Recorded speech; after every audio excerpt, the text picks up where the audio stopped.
మెరిసే తెల్లని చర్మం కోసం Japanese glutathione fruits flowers extract తో చేసిన ప్రిస్మాస్ గ్లూటా రోసా సోప్.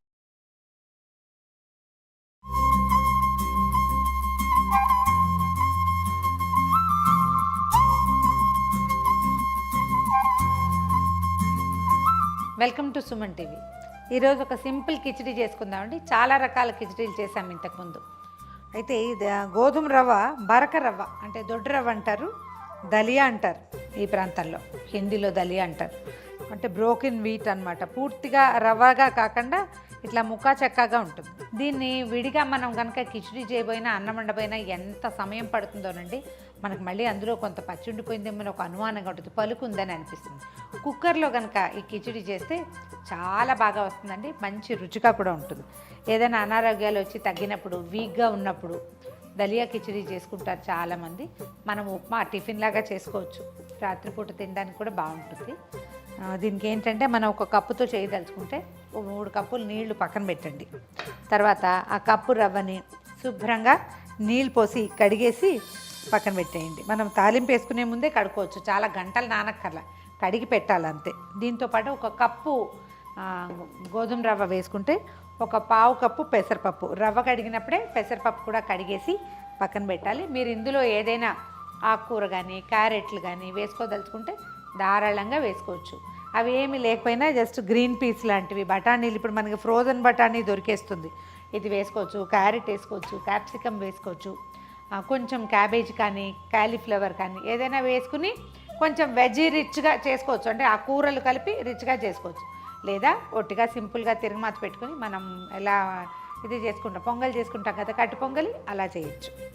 దీనికి కొంచెం నెయ్యి వేస్తేనే బాగుంటుందండి. ఒక 2 స్పూన్లు వేద్దాము, ఇంతే, ఇంతకంటే పైన ఇంకేమీ వేయం మనం. ఒక 2 స్పూన్ల నెయ్యి పెట్టామండి.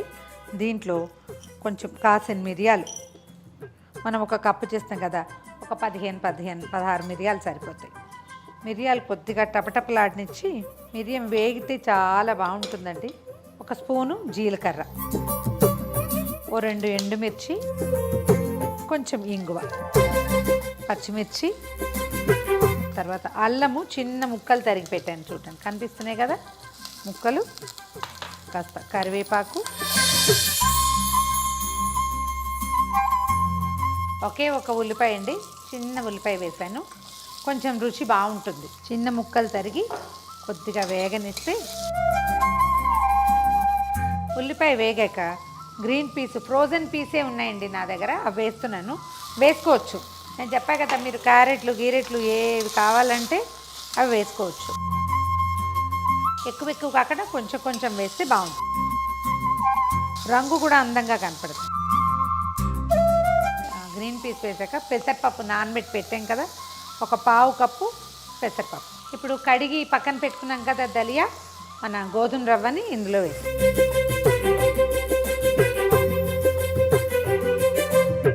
రుచికి సరిపడా ఉప్పు వేసుకోవాలి. వాళ్ళు పింక్ సాల్ట్ వేస్తున్నానండి, ఇది మామూలు సాల్ట్ కంటే ఒక్క రవ్వ ఎక్కువే పడుతుంది. కొంచెం మీకు పసుపు చాయిస్ అయితే వేసుకోండి, ఒక చిటికెడు వేయచ్చు, కాస్త రంగు ఇంకా కొంచెం బాగా వస్తుంది. పక్కన నీళ్లు కాగబెట్టి పెట్టుకున్నాం కదా, ఆ నీళ్ళు పోసేద్దాం ఇందులో. తొందరగా కూడా అయిపోతుందండి, క్విక్గా వచ్చేస్తుంది, బాగుంటుంది, బాగా విరిగిపడి వస్తుంది వేడి నీళ్ళు పోయటం వల్ల. అవకాశం లేకపోతే చన్నీళ్ళే పోసుకుంటాం అనుకోండి. ఒక అరచెక్క నిమ్మరసం పిండేద్దాం ఇందులో.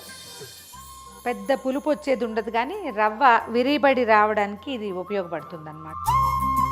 ప్రసాదాలు అవి కాదు కాబట్టి కొంచెం రుచి చూసి ఉప్పు సరిపోయిందో లేదో ఇప్పుడే సెటిల్ చేసేసుకుని మూత పెట్టేస్తే ఒక 3 విజిల్స్ వచ్చేసరికి వచ్చేస్తుంది. 3వ విజిల్ కూడా అక్కర్లా, 2 విజిల్స్, రైస్ బియ్యం లాగానే అన్నం పెడితే ఎట్లా పెడతాం అట్లా 2 విజిల్స్ వస్తే చాలు.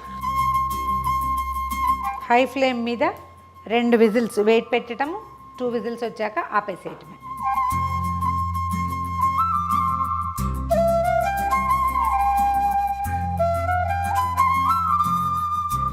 ఎంత మంచి వాసన వస్తుందో, చక్కగా ఉడికిపోయిందండి, చాలా క్లియర్గా కూడా కనిపిస్తుంది. ఒక కప్పుతో ఇంట్లో వాళ్ళు 3కి ఈజీగా సర్వ్ చేసేయచ్చు దీన్ని. చూడండి, చూడడానికి ఎంత బాగుందో. మొత్తం గ్రాన్యూల్స్ అన్నీ విరిబడి బాగా ఉడికిపోయినాయి. ఫ్రెష్ కొత్తిమీర కొద్దిగా చల్లి వడ్డించేసేయండి. పైన పెట్టాను చూడండి. ఇది మనం ఎంత రిచ్గా కావాలంటే అంత రిచ్గా, ఎంత సింపుల్గా కావాలంటే అంత సింపుల్గా చేసుకోవచ్చండి. అయితే బ్రోకెన్ వీట్ తోటే మామూలు మెత్తటి సన్న రవ్వ ఉందనుకోండి, అది ఇట్లా కుక్కర్లో పెడితే శుద్ధ గడ్డలాగా అయిపోతుంది, ఏం పెద్ద బాగుండదు. కానీ ఇలాగా ముక్కలు ముక్కలుగా ఉండే గోధుమ రవ్వ మాత్రం కుక్కర్లో చాలా బాగా వస్తుంది. ట్రై చేసి చూడండి.